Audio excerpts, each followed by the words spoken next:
Hi there, Stacey Ashley here. Just had a bit of a false start, but back live now and a little bit later today. Just thought I'd experiment with the time of day to see, if it's more useful or more accessible for people. So today what I want to talk about is a little bit about coaching and how applicable it is in the work from home situation. It's something that's been coming up in quite a few conversations over the last week or so. And so I thought it was really worth having a conversation about it.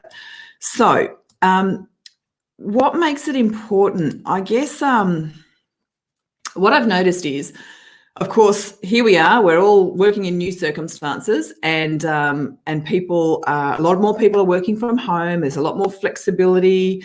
People are working much more independently, and leaders are challenged, I guess. And so there's always been conversations around, when my people work from home, how do I know they're doing the right thing? How do I know how focused they are? How do I know, whether they're working on the right things? In short, how do I trust them? And how do I know when to help them or how to support them? Which, are good questions to ask as a leader. But I think the big thing is that leaders they're sort of struggling with, how to actually tackle some of these, I guess, fairly fundamental things about leading a distributed or more distributed kind of team. And a lot of it is about, how do I let go of things and know that they're going to happen? And how do I know that my team members have got the right priorities? It's hard. It can be really hard. And so I wanted to share with you what I believe is really valuable, and that's adding coaching to your toolkit. So, see a few people on there. Hi, Ramesh. Hi, Bhakti. Hi, Rahulan. The big thing, I think, is that whether you're working from home, whether they're working from home, whether you're in the office, it's about building trust around how you work together, how you actually get work done, and how you as the leader put yourself in a position where you're prepared to let things go, and not have to micromanage and not have to have oversight on everything.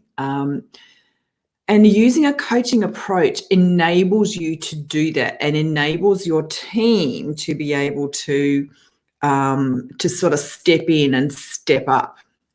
So I could, for example, if I was a leader, I could say, well, you need to do this and you need to do this and you need to do this. And the team member on the receiving end of that may want to do some of that, and they may not. They may not feel motivated. Their morale might not be great. They may not be particularly engaged, or they might. But when I tell them, I'm sort of taking away some of their choices. I'm taking away their ability to participate in the conversation. But if I use a coaching approach as a leader and I invite them into the conversation, then the first thing I'm doing is, I'm valuing their contribution, and I'm acknowledging that they actually have a contribution.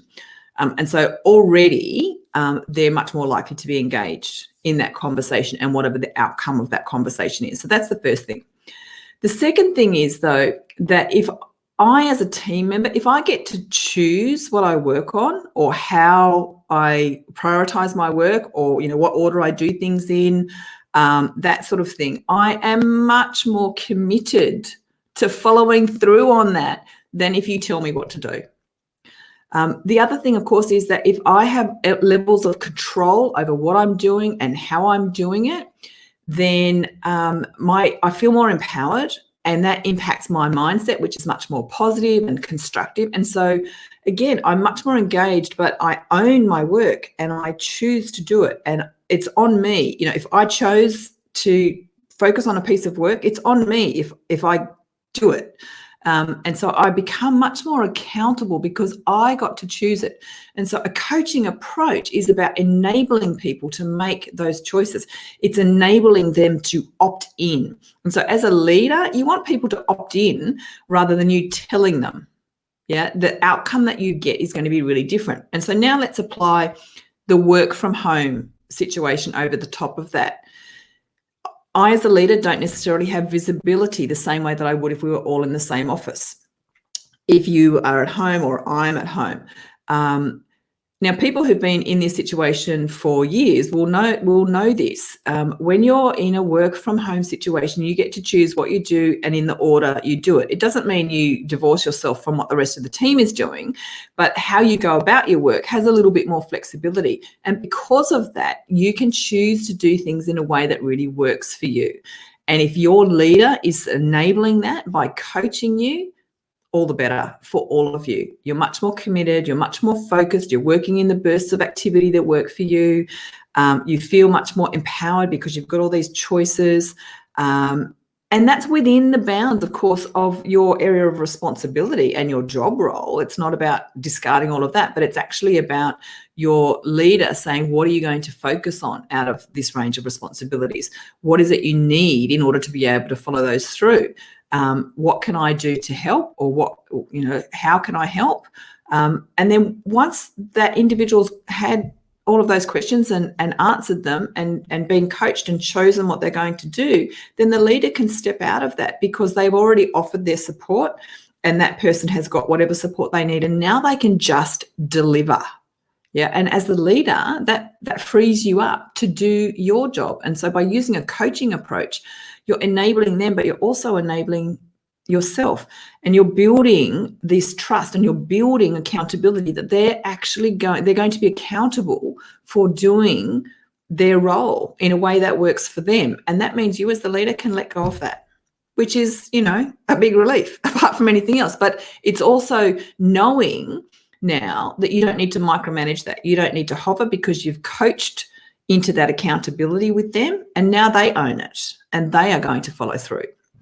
So let me just check my my comments here, because I'd love to know what you think about the application of coaching generally, but also particularly in the circumstances that we find ourselves now, where we've got this distributed workforce. And everyone is saying hello.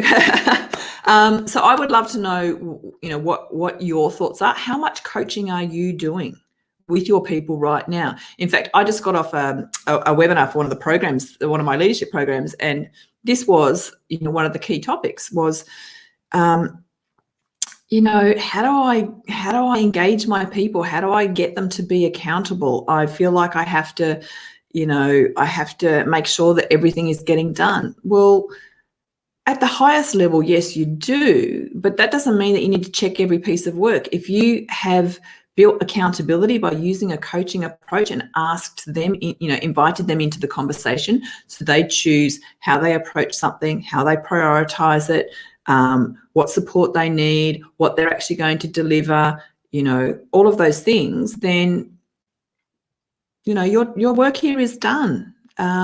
You've enabled them, and that's what coaching is all about, is about enabling others to make great choices, enabling them, it's the whole teaching someone to fish rather than giving them a fish. You want to enable them, and also by them making those great choices, they are accountable to deliver on those choices, and that's the decision that they have made. They own it, which is much better than you owning it and telling them that you need them to do it.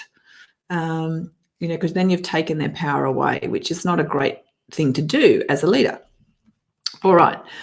So I think right now this work from home situation is just such a powerful catalyst for us to be doing more coaching as leaders, because the more that you can actually coach your people and enable them and let go, then that allows you to really get into your role as a leader and to really step up your game as a leader, to be more strategic, to be more creative, to be more innovative, to be, coaching your people, developing your people, growing your people, so that you've now got a talent pipeline that's much more robust, perhaps, than it has been in the past. So this situation that we have at the moment is just an amazing catalyst for the opportunity of doing more coaching to enable your people and enable yourself and get better business results for the whole business and for all of you, as well as creating a development opportunity, in almost every conversation. So I'd love to know your thoughts, and I'd love to hear a little bit about how you're applying coaching in the workplace or out of the workplace or in the work from home place right now. And if you've got any questions, then pop them in the comments. And otherwise, hopefully I get to see you on my webcast tomorrow, which is all about exactly that, coaching in the workplace, and with a particular spin on coaching in the work home place. And I'll talk to you again soon.